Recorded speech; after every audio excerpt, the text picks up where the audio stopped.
The mist hung low in the morning air, softening the edges of everything. Elena clutched the steering wheel as her car sputtered, then died completely on an unfamiliar country road. She smacked the dashboard in frustration, flipped on her hazards, and checked her phone. No service, of course. With a sigh, she stepped out into the damp morning, pulling her jacket closer against the chill. The area was peaceful, rolling farmland, weathered fences, not a soul in sight.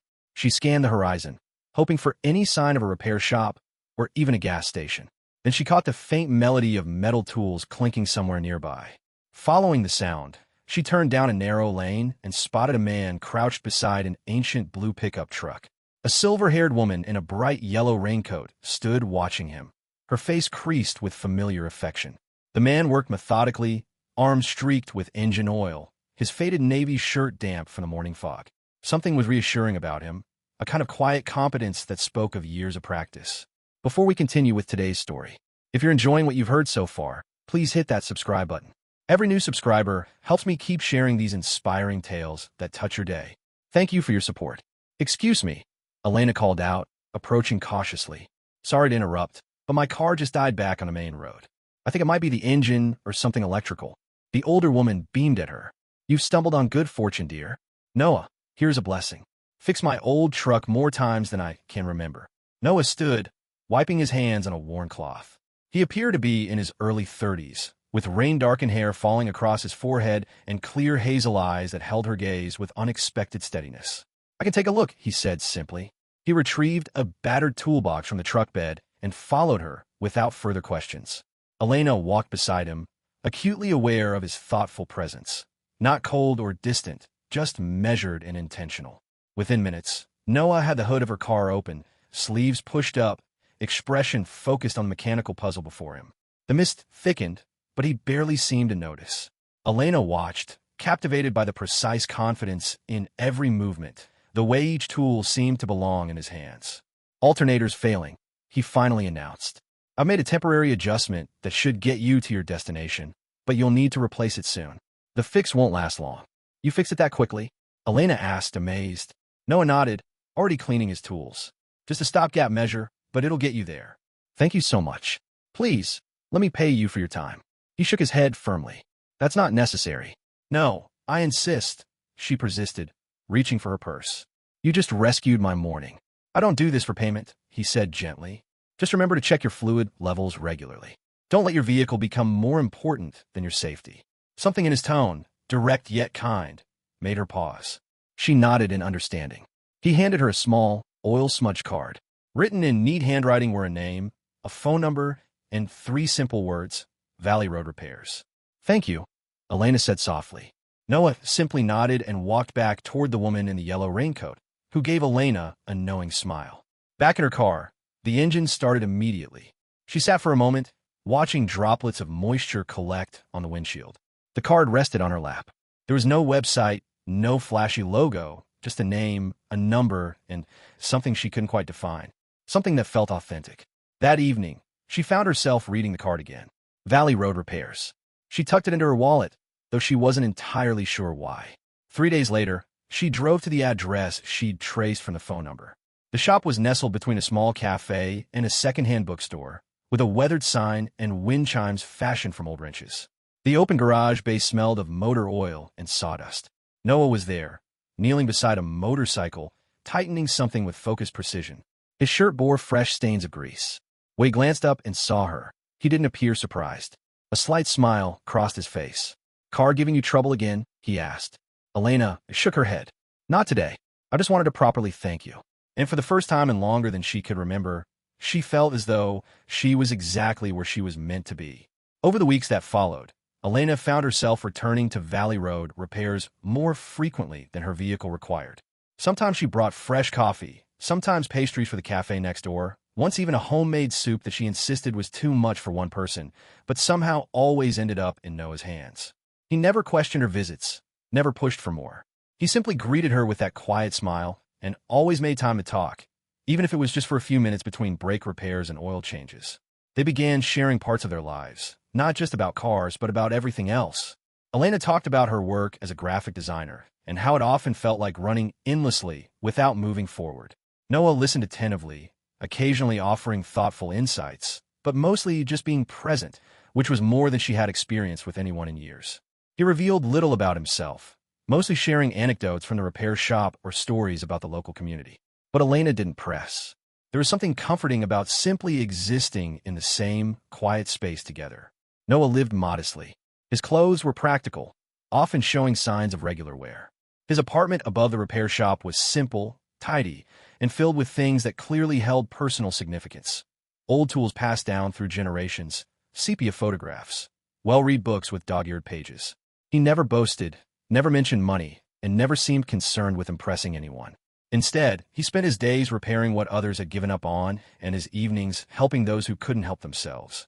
Elena soon discovered that Noah frequently fixed vehicles for elderly residents in the community without charging them. He even maintained an unofficial list of single parents who couldn't afford regular maintenance, showing up on his days off to top up fluids, replace windshield wipers, or check tire pressure. "Why do you do all this?" she asked once, genuinely curious. He shrugged, cleaning grease from his knuckles. "Because I can." For some people, a working vehicle is the difference between surviving and not. "It cost me time, not integrity." Those words stayed with her.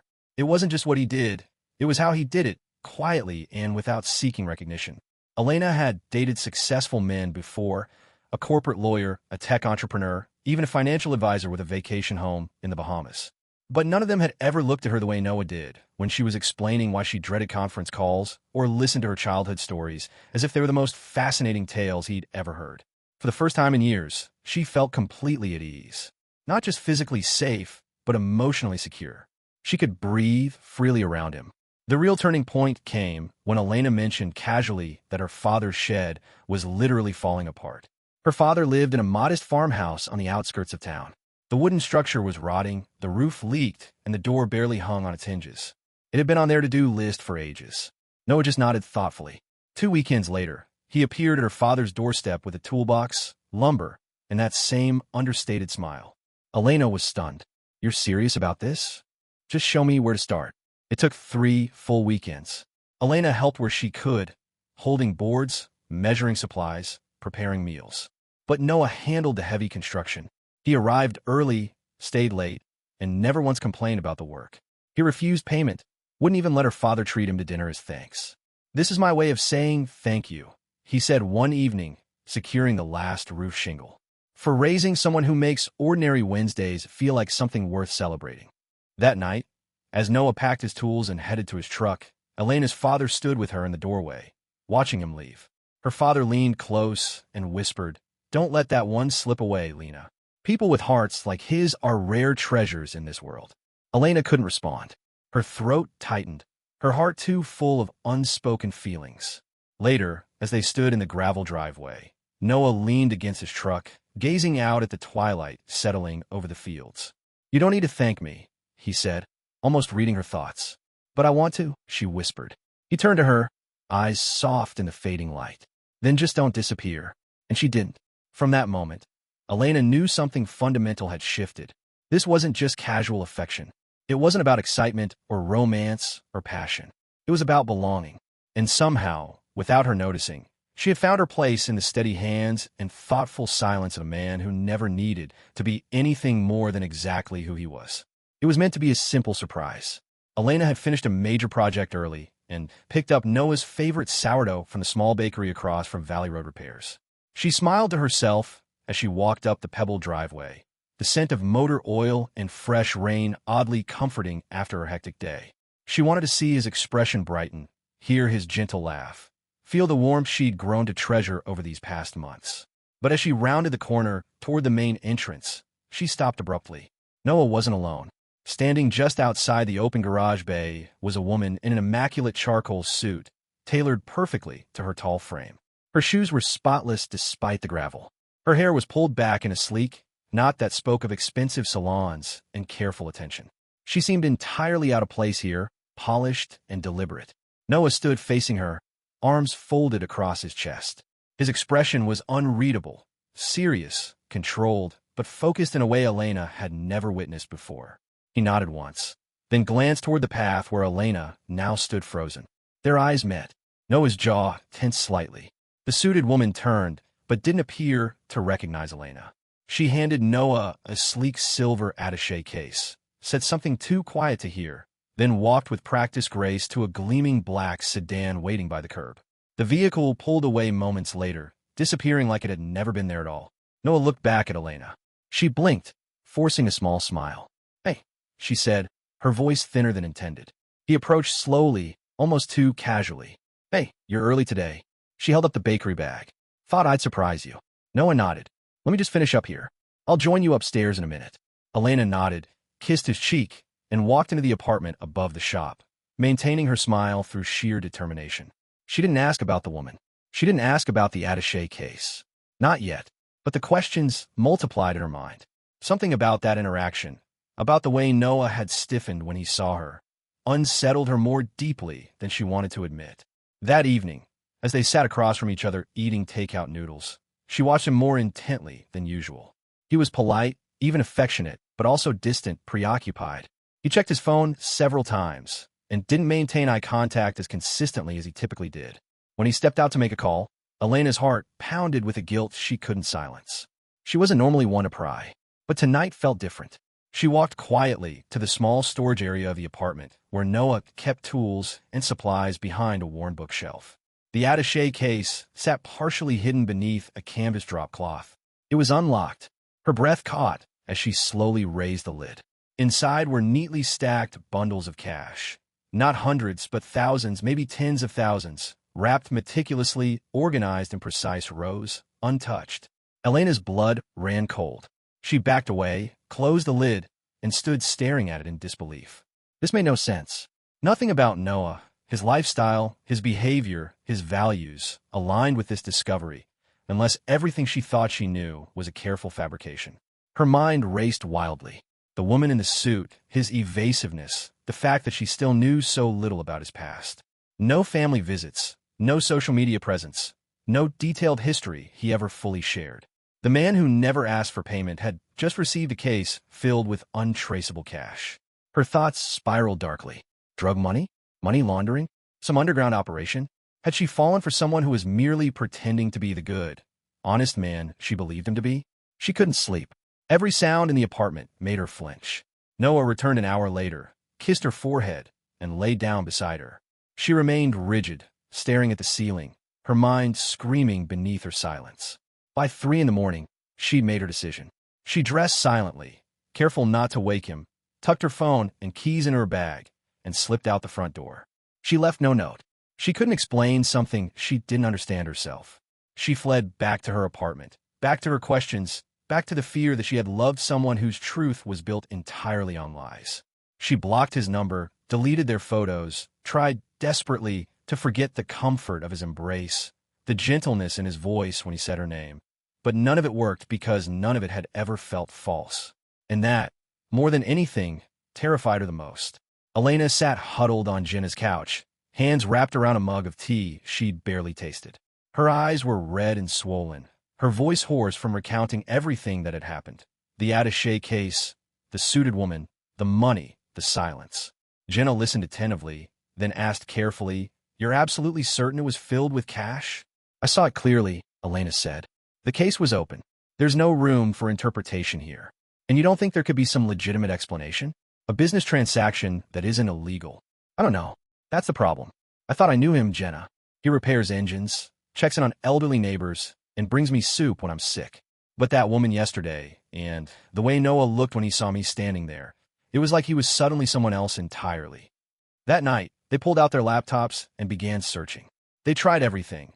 Noah plus Valley Road repairs, Noah plus local mechanic, Noah plus the phone number on his card, his surname, which he'd only mentioned in passing once. Public records, social media, business directories, background check tools, nothing. There were no photos, no business licenses, and no tax records associated with his name.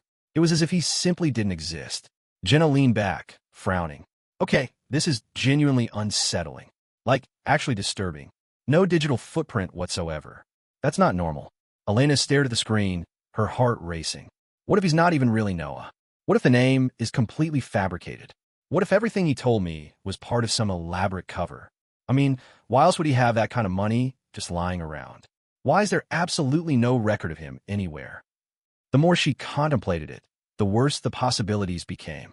Every detail, his lack of social media, his reluctance to discuss the past, the fact that he lived alone above a repair shop, began to transform into something potentially sinister. Had she missed warning signs? Had she lowered her guard because he was kind, because he had gentle eyes and hard-working hands?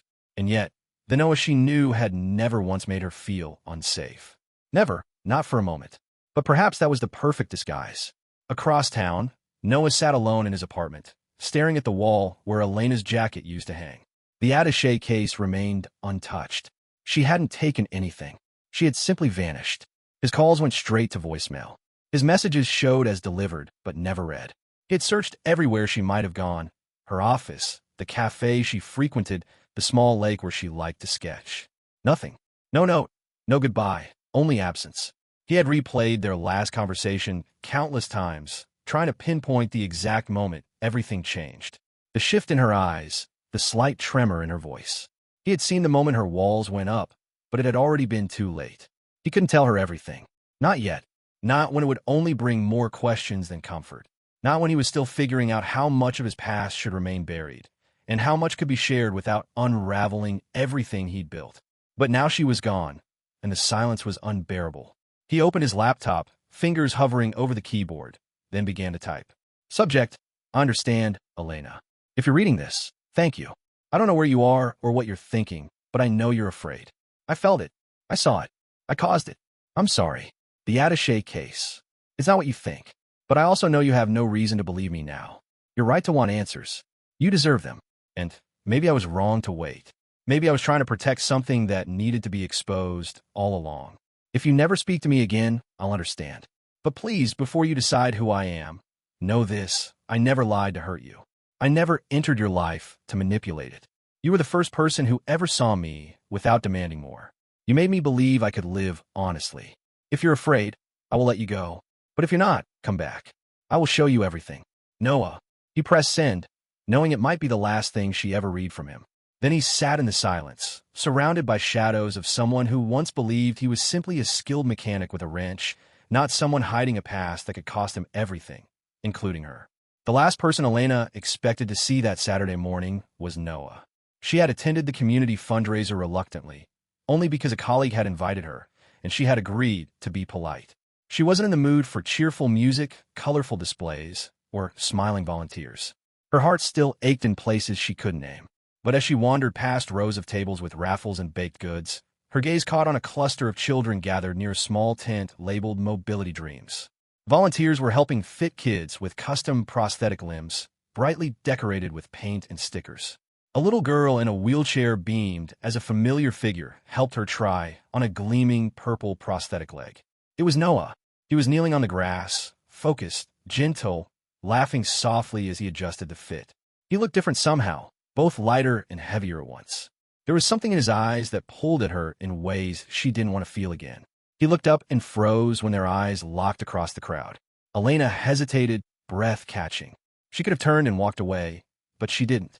Her feet moved before her mind could object. Noah stood slowly as she approached. For a moment, neither spoke.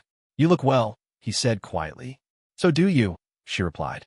Another pause stretched between them. Then Elena spoke before she could lose her courage. Was it real? Noah blinked. What? What we had, before the case, before the secrets. Was it real, or just part of some persona I wasn't supposed to discover? Noah looked down, hands in his pockets. It was the only authentic thing I've had in years. Then tell me the truth, she said, her voice firm but fragile. He held her gaze for a long moment, then nodded.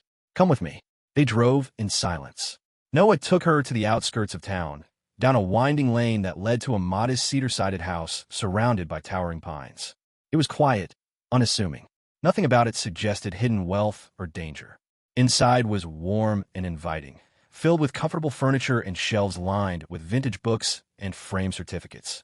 In the corner stood a large desk covered with documents, donation envelopes, and photographs of smiling children from various countries. This is where the money goes, Noah said softly. The attaché case, the foundation. Elena moved closer, examining the photos. Children with new prosthetic limbs. Parents holding thank you signs. Rural clinics with handmade banners. I started 6 years ago, he continued. Anonymous, quiet. I didn't want my name attached to it. I didn't want it to be about me. Her throat tightened. Then why the repair shop? Why all this secrecy? He sat on the edge of a worn armchair and met her eyes with unwavering directness.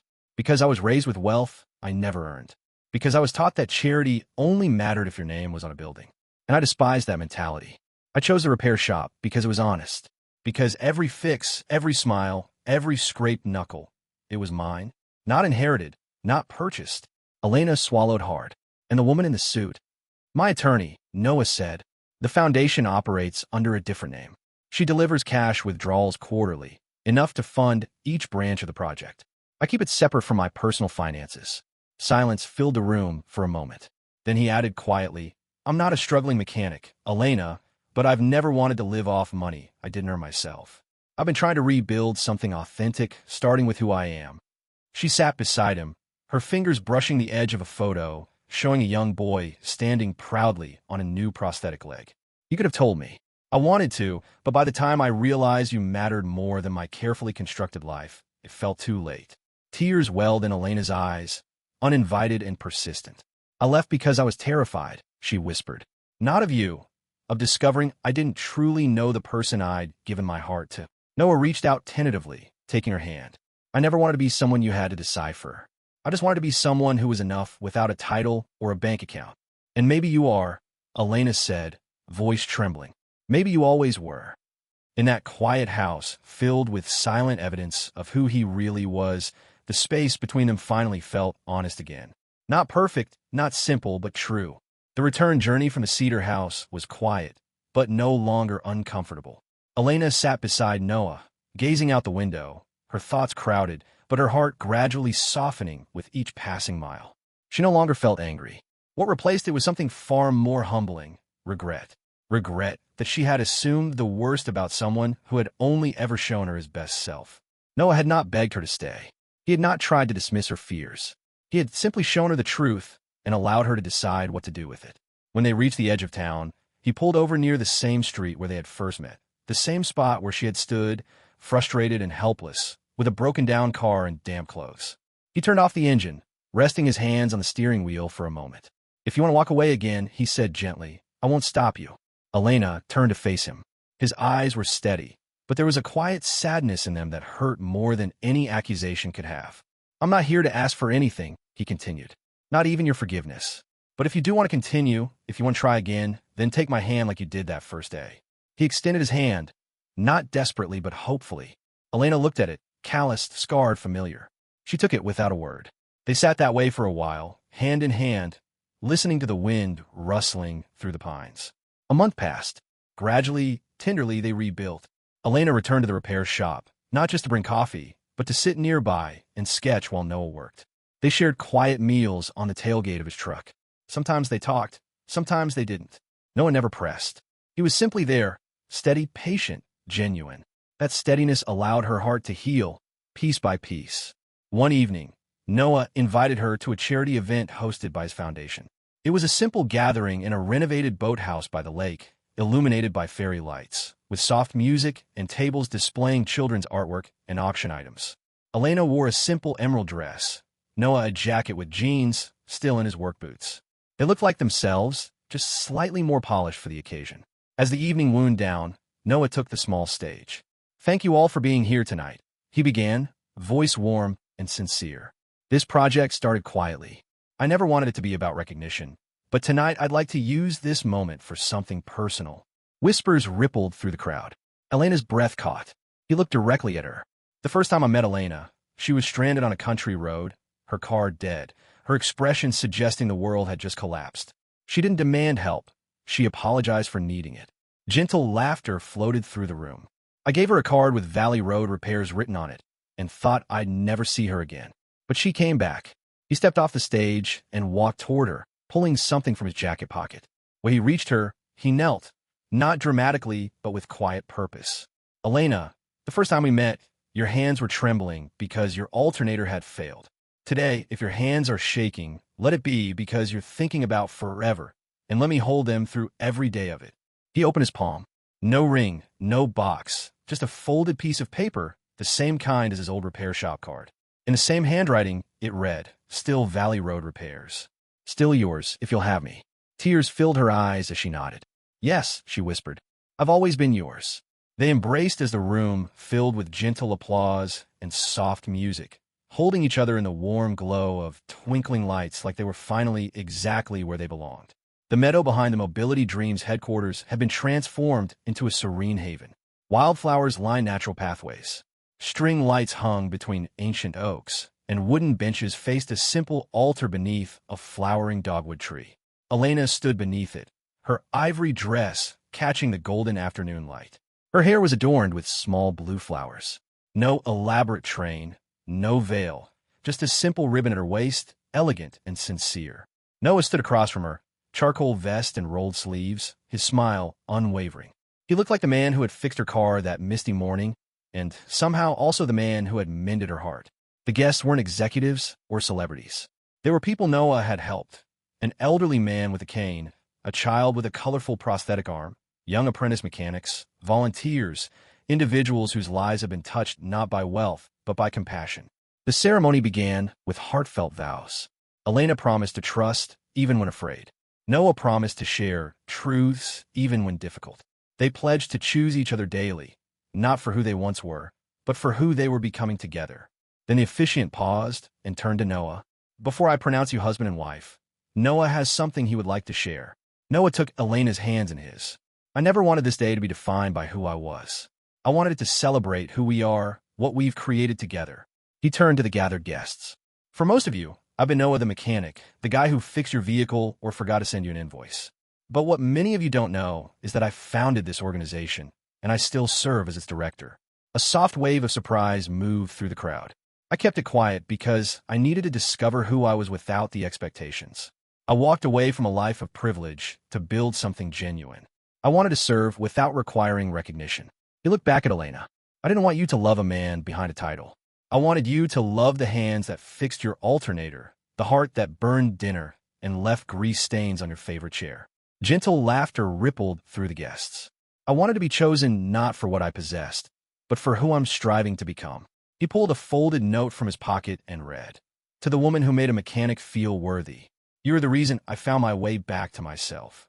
The officiant smiled warmly. "By the power vested in me, I now pronounce you husband and wife. Noah, you may kiss your bride." The kiss was tender and full of promise.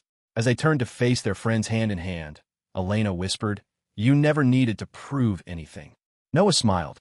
"Maybe not, but I needed you to know everything and still choose to stay." "Always," she said. The remainder of the day was filled with joyful celebration.